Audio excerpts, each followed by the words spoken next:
¿Alguna vez se han preguntado por qué al unirse las células sexuales de nuestros progenitores, la descendencia no queda con el doble de la carga cromosómica? Bueno, eso es debido a la meiosis.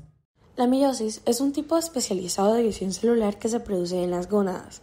Esta parte con una célula diploide que experimenta dos divisiones sucesivas, con la capacidad de generar 4 células con la mitad de la carga genética de la célula madre. Estas células haploides se le conocen como gametos, la cual su formación recibe el nombre de gametogénesis. La gametogénesis masculina se denomina espermatogénesis y produce 4 espermatocitos, y la gametogénesis femenina se conoce como ovogénesis y produce un ovocito secundario y un primer cuerpo polar. La profase 1 contiene los procesos más relevantes de la meiosis, dado que es la responsable de que haya variabilidad genética entre los gametos resultantes. Dentro de su subfase está el lentoteno, donde el DNA replicado se comienza a condensar, dando aparición a los cromosomas homólogos, unidos cada uno a su cromátida hermana. Esta carga genética durante la profase es diploide bivalente. En el cigoteno, los cromosomas homólogos duplicados se unen en un proceso de apareamiento sinapsis, produciendo las tétradas, y se pasa a formar el complejo sinaptonémico, un complejo proteico responsable de la recombinación.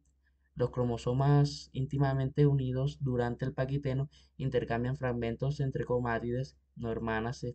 Este proceso, llamado crossing over, da origen a cromátides mixtas con fragmentos paternos y maternos, siendo cada una diferente a la otra. En el diproteno desaparecen los complejos sinaptonémicos, por lo que los cromosomas homólogos se separan. Sin embargo, en los puntos en los que se ha dado el sobrecruzamiento continúa dicha unión, dando origen a los quiasmas.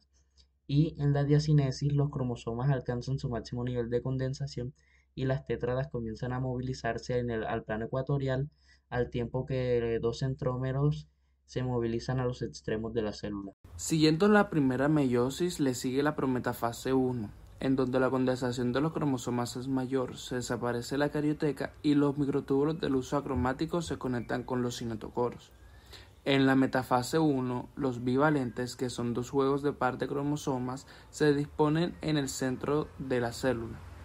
En la anafase 1, los cinetocoros opuestos son atraídos a los polos de las células, y en este caso los cromosomas son completamente mixtos.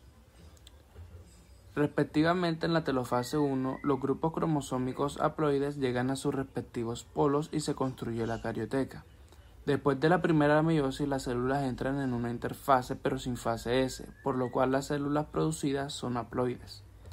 En el caso de los machos se producen 2 células iguales denominados espermatocitos 2. En el caso de las hembras se produce el ovocito 2 y un cuerpo polar que es pequeño y con el pasar del tiempo desaparece. La meiosis 2. La meiosis 2 comienza en la profase 2, la cual es muy breve pero suficiente para la reaparición de las fibras del huso y desaparición de la envoltura nuclear.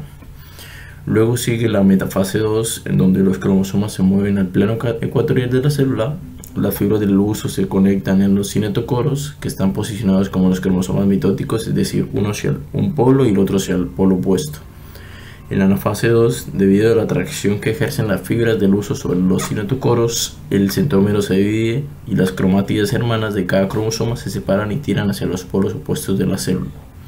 Finalmente, en la telofase 2, cada polo de la célula recibe un conjunto haploide de cromátidas denominado cromosomas.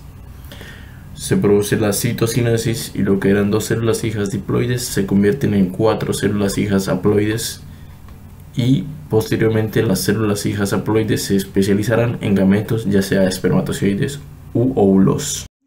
La no disyunción es el fallo de los cromosomas o de las cromátidas en separarse, de manera que los 2 homólogos de un par no se separan y pasan junto a una de las células hijas. Este fenómeno puede ocurrir o en la meiosis 1 o en la meiosis 2, y por su causa, uno de los gametos contendrá un cromosoma de más y el otro uno de menos. Si uno de estos participa en la fecundación, las células somáticas del nuevo individuo poseerán un número anormal de cromosomas. Estos cuadros llevan el nombre de aberraciones cromosómicas numéricas. Un claro ejemplo de esto puede ser el síndrome de Down. La meiosis es un tipo de división celular que tiene como objetivo la creación de gametos que posteriormente llevarán a cabo la fecundación y por lo tanto la formación de un nuevo individuo y rara vez puede ocurrir errores como la no disyunción.